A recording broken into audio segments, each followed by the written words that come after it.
Bem-vindo ao Comissão Executiva. O BPI passou à segunda fase da venda do novo banco, mas só vai avançar para a compra se a OPA, entretanto lançada pelo CaixaBank sobre a totalidade do capital do banco, liderado por Fernando Henrique, for bem sucedida. Os dois processos marcam a atualidade no setor bancário, numa altura em que os principais bancos já apresentaram os resultados de 2014. BPI, BCP e Caixa Geral de Depósitos continuam com as contas no vermelho.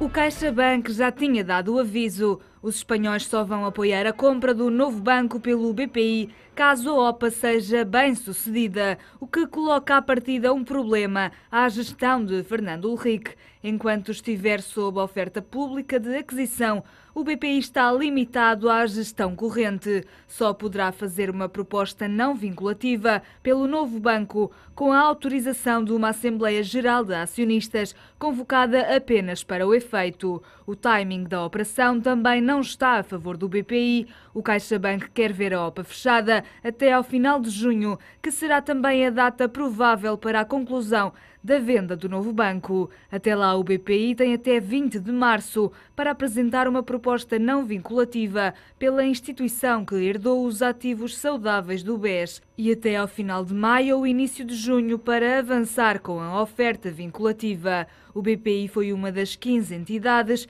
que passaram à segunda fase do processo e até é dado como um dos favoritos na corrida, a par com o Santander, o Bank of China e a gestora de fundos Apollo. O BPI só pode avançar com o aval do CaixaBank, que já é o maior acionista do banco português, com 44% do capital, pelo que teria de haver um acordo prévio entre as duas partes. Um porta-voz do CaixaBank admitiu ao Económico que vai ser difícil os espanhóis apoiarem a operação, caso se mantenha a limitação dos direitos de voto nos 20%. Os espanhóis oferecem 1,329 euros por cada ação do BPI. A oferta é considerada insuficiente por alguns acionistas, como Isabel dos Santos e o Grupo Violas, que reforçou a participação no BPI para 2,52% e considera que para a oferta ser justa, teria de subir para mais do que o dobro.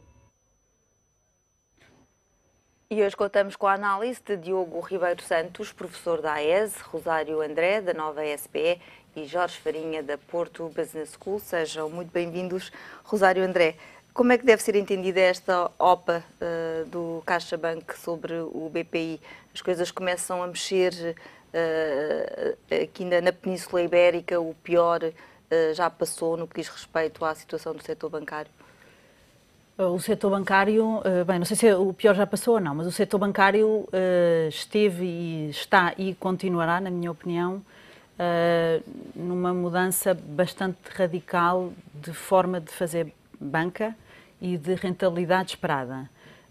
E aquilo que se passou no setor foi, por um lado, as margens, todo o negócio bancário tradicional, as margens a reduzirem substancialmente com a descida dos juros, e isso é qualquer coisa que é de esperar que continue, dado que a economia ainda está muito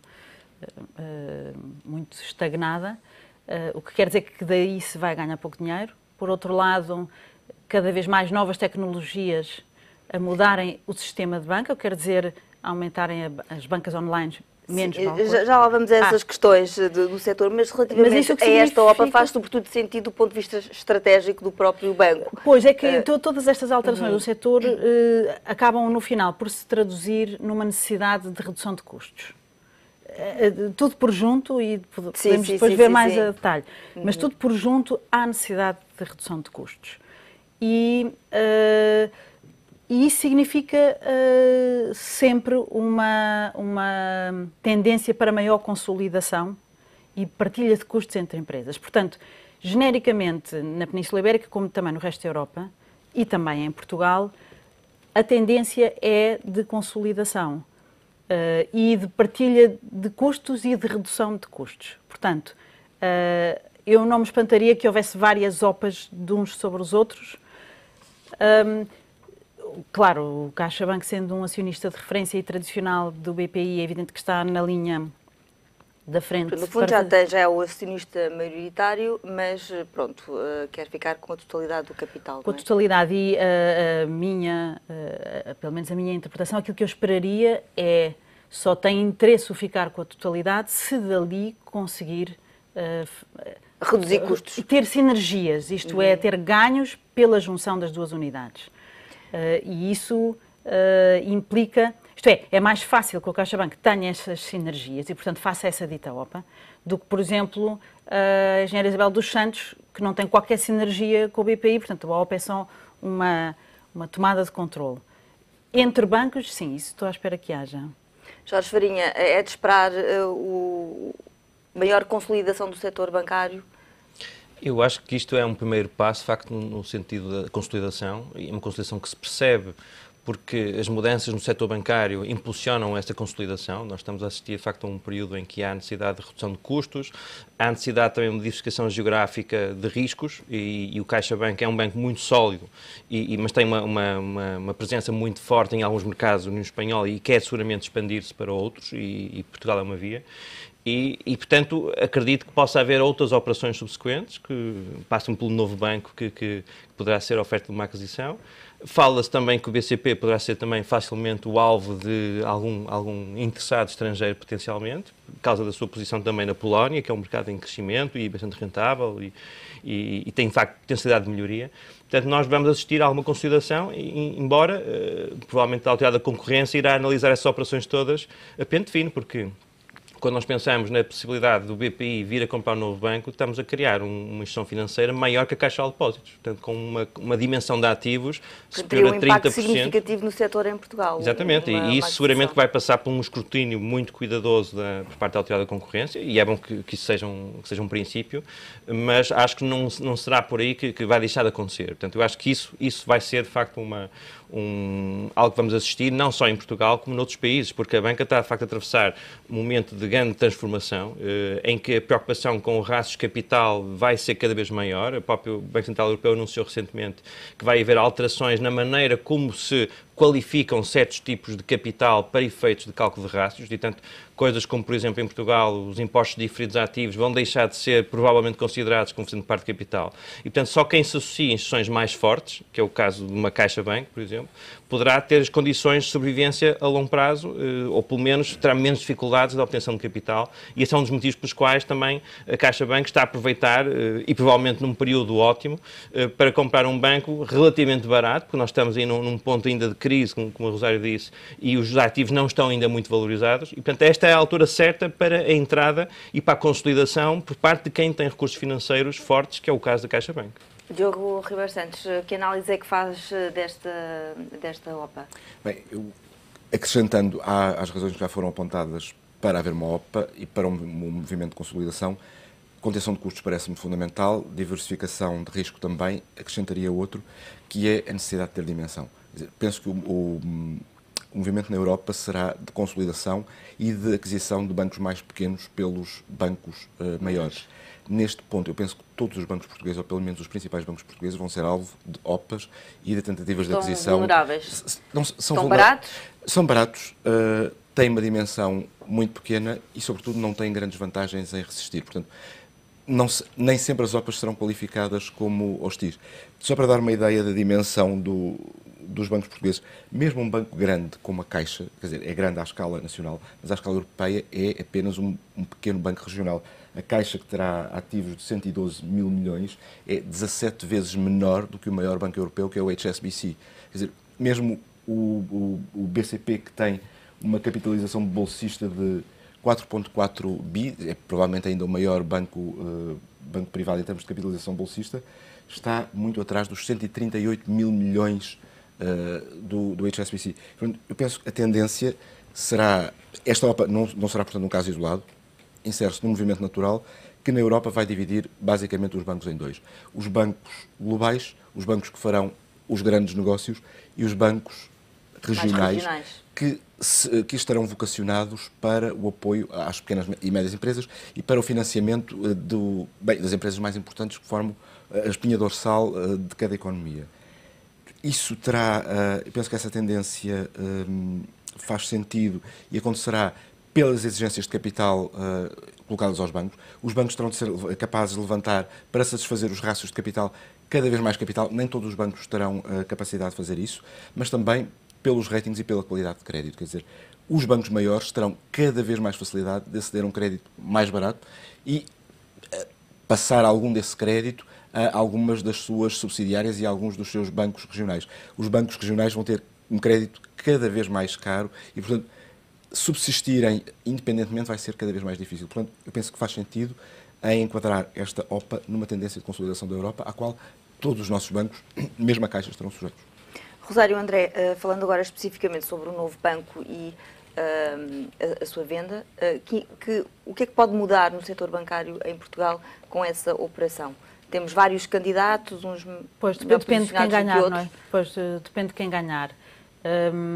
Se for algum banco espanhol, portanto, presente na Península Ibérica, eu acho que o destino do novo banco é um bocadinho o mesmo que o destino do Tota quando foi comprado pelo Santander. Isto é, há uma série de atividades que passam a estar centralizadas, toda a parte de back-office, informática, ITs, etc. Compliance, uma parte de um lado, outra parte tem que ser sempre local, mas muita coisa centralizada.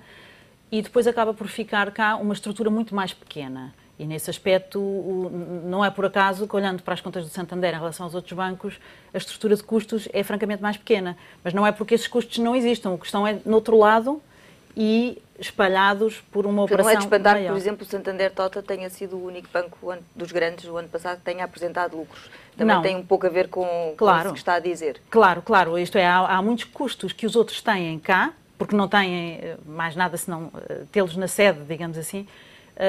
O Santander, a sede não é aqui, não é? Portanto, há muita coisa que fica fora, portanto, há custos que ficam diluídos, são as tais sinergias. Eu imaginaria que o CaixaBank, se acabar por comprar o BPI, haja um movimento, algures, parecido, e no novo banco, se for comprado por algum banco espanhol, eu imaginaria que a ideia fosse a mesma.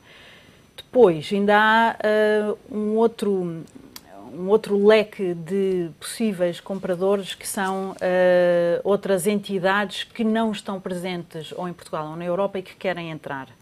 E nesse caso estão os chineses, os investidores chineses. Banco da China. Banco de China. E eu depois não sei a lista dos 15. Bang. Mas aí é diferente, porque aí a estrutura tem que se manter como está. Não esperaria aí grandes alterações, de facto, no funcionamento. E o que é que seria melhor para o setor bancário em Portugal? Que solução é que seria melhor para as empresas, para os particulares, para os portugueses? Bem, para os portugueses, certamente um investidor que não esteja cá, porque a verdade é que essas sinergias têm um custo para os portugueses que estão, nomeadamente os que estão no setor bancário, que é deixarem de ter os seus empregos aqui. É nisso que se traduzem as ditas sinergias, não é? Portanto, nesse aspecto é muito mais simpático ter um investidor que está longe e que tem apenas uma presença financeira do que um investidor que tem uma presença operativa e que está a pensar otimizar uma estrutura. Portanto, nesse aspecto, para os portugueses é mais... E relativamente à concorrência no setor? A concorrência, eu esperaria que a autoridade da concorrência fosse um garante que a concorrência não ficava prejudicada. Portanto, eu ia antecipar que seria indiferente se a autoridade da concorrência fizer o seu trabalho.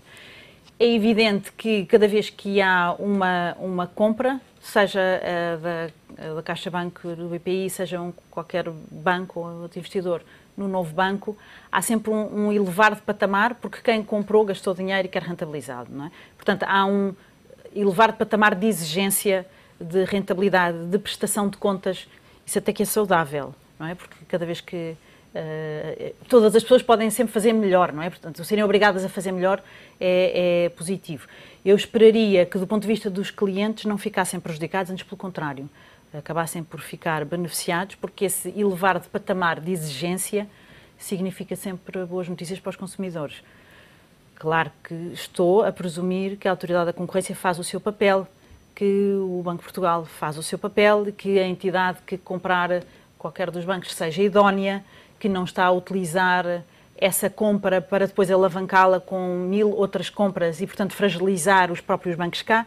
Isto é, se, vamos pôr uma hipótese teórica, se houvesse qualquer investidor que comprasse o novo banco para depois, a partir do novo banco, fazer outras compras e fazer um grupo, e, portanto, o próprio novo banco fica mais fragilizado por esse acréscimo de endividamento, então, claro que está tudo mal, não é? Mas vamos antecipar que tanto a Autoridade da Concorrência como o Banco Central façam o seu trabalho de casa. Jorge Farinha, qual seria a melhor solução para Portugal? Ora bem, eu acho que vai haver aqui situações que vão se tornar bastante diferentes. Acho que em alguns aspectos provavelmente vão ser positivos para Portugal, outros não tanto. E daqueles que não serão tão positivos, eu destacaria, digamos, a deslocação de centro de decisão, seguramente, de Lisboa para Madrid ou para outro sítio, que tem várias implicações. Uma delas é que nós sempre fomos habituados, às empresas com algum poder económico em Portugal, a ter uma relação de muita proximidade com o setor bancário. Ou seja, as pessoas deslocavam-se, falavam... Mas essa proximidade também tem tido os seus exatamente, aspectos é isso que eu ia dizer. Portanto, se as empresas estão habituadas a ter essa facilidade, essa, digamos, essa relação mais subjetiva com quem tem poder financeiro, isso vai passar a ser feito através do interlocutor que vai estar em Madrid, ou em Paris, ou em Londres, e que vai ser muito mais objetivo. Isso significa duas coisas. Uma é dificuldades crescentes para empresas que têm já fragilidades, e isso significa que a probabilidade de poderem não sobreviver torna-se maior. Mas, a longo prazo, tem efeitos positivos para a economia nacional. Quer dizer que nós vamos deixar de ter aquelas empresas mortas-vivas que não só não se desenvolvem, como não deixam as outras mais saudáveis desenvolverem-se. E isso, se for acompanhado também por uma menor intervenção do Estado, que também teima muitas vezes em aguentar empresas que não são verdadeiramente sustentáveis a longo prazo, acho que a prazo poderá ser positivo, mesmo que a curto prazo possa implicar que certas empresas que têm sobrevivido muito força dessa relação deixem de ter as condições para se manterem, digamos, tão vivas. Não é? E esse é um aspecto que tem os seus prós e contras. Não é? Há outros aspectos que os consumidores vão sentir mais naturalmente, que é, se nós pensamos bem, não faz grande sentido nós passarmos em algumas avenidas aqui de Lisboa e temos 3 agências, todas uma ao lado das outras. Do ponto de vista do serviço ao consumidor, bastaria provavelmente uma, desde que isso não fosse acompanhado naturalmente por um pricing mais elevado que penalizasse os consumidores. Mas não há verdadeiramente necessidade de ter 3 agências e, portanto, há aqui claramente um espaço de melhoria e de eficiência que acho que acaba por ser uma melhor utilização de recursos em termos globais, mesmo que isso possa implicar, provavelmente, a curto prazo, mais desemprego no setor bancário. As pessoas não vão ter a mesma facilidade de ter um emprego nesse setor como tinham aqui há uns anos atrás, mas, mais uma vez, estas coisas que a prazo pode acabar por ser positivo. Diogo Ribeiro Santos, dos aspectos positivos pode ser o custo do financiamento. Fala-se, por um lado, não haver tanto emprego na área do setor bancário e, por outro lado, as condições de financiamento à economia poderão ser melhores, havendo aqui um processo de consolidação e bancos maiores também a operar. Sim, bancos maiores, lá está, bancos maiores que possam ter melhor acesso ao crédito, consigam financiar-se a um custo mais barato e que, sobretudo, que consigam fazer aquilo que penso que é um dos objetivos da União Bancária, que é desligar o risco soberano do risco dos players nesse mercado soberano. Quer dizer, não faz qualquer sentido que um banco não possa ter melhor risco do que a República. Se tivermos players do setor bancário cada vez maiores a operar em Portugal, isso seria em parte conseguido. Portanto, penso que seria vantajoso que o novo banco fosse adquirido por um banco estrangeiro, sobretudo um banco com facilidade de acesso ao crédito, com um bom rating, com um custo de crédito substancialmente inferior ao dos bancos portugueses. O que é que seria, em sua opinião, já ouvimos o Jorge Farinha e a Rosário André, qual seria a melhor solução, em sua opinião, o novo banco ir parar a um investidor estrangeiro? A um banco espanhol ou um investidor chinês, por exemplo? Eu não vejo qualquer... Lá está, dado o critério que defini, não vejo qualquer problema com o investidor chinês, provavelmente nem com o investidor espanhol. Quer dizer, eu penso que o fundamental seria que fosse um banco com uma dimensão suficiente para assegurar um custo de crédito mais baixo. quer dizer, ser chinês ou ser espanhol não me assusta. E manter as condições de competitividade e de concorrência. Quanto à concorrência, eu sou um bocadinho menos crente, não que não acho que a autoridade da concorrência deixe de fazer o seu trabalho, ou que os reguladores, em geral, deixem de fazer o seu trabalho, mas a concorrência no mercado bancário nunca chega a ser a concorrência perfeita, quer dizer, é sobretudo uma concorrência monopolística em que cada entidade tem algum poder de mercado. Portanto, não creio que seja muito possível ir contra isso, seja qual for o bom trabalho que a autoridade da concorrência possa fazer. O problema de perder os centros de decisão em Portugal também não me preocupa tanto, sobretudo pela razão que o Jorge disse, quer dizer, há um menor risco de captura desses centros de decisão pelas grandes empresas do mercado. Ou seja, mas também temos agora um mecanismo único de supervisão, portanto temos os bancos também, temos uma instituição europeia, digamos assim. Temos várias instituições europeias, temos um conjunto de reguladores. A única vantagem de ter um conjunto tão disperso de reguladores é que acho que conseguem ser um pouco menos do que os Estados Unidos, que ainda são mais, mas eu não sei até que ponto é que essas mesmas instituições terão capacidade para influenciar as decisões ou para ser verdadeiramente eficazes com os bancos do tamanho que os grandes players internacionais têm hoje. Quer dizer, já não falo só do HSBC, falo do maior banco do mundo, que é o Wells Fargo, falo dos bancos chineses, quer dizer, bancos que operam a essa escala já fogem, quer dizer, impõem também algum respeito, por assim dizer, aos reguladores, e penso que não seja de esperar que o regulador consiga ser tão eficaz como seria de esperar que seja. Portanto, também não sei se é por aí que a concorrência viria a ser efetivamente aplicada. Ou seja, penso que terão de existir incentivos de mercado para que essa concorrência exista mesmo. Mas há ainda uma vantagem em o novo banco ser comprado por um banco espanhol, ou por um banco estrangeiro, pelo menos.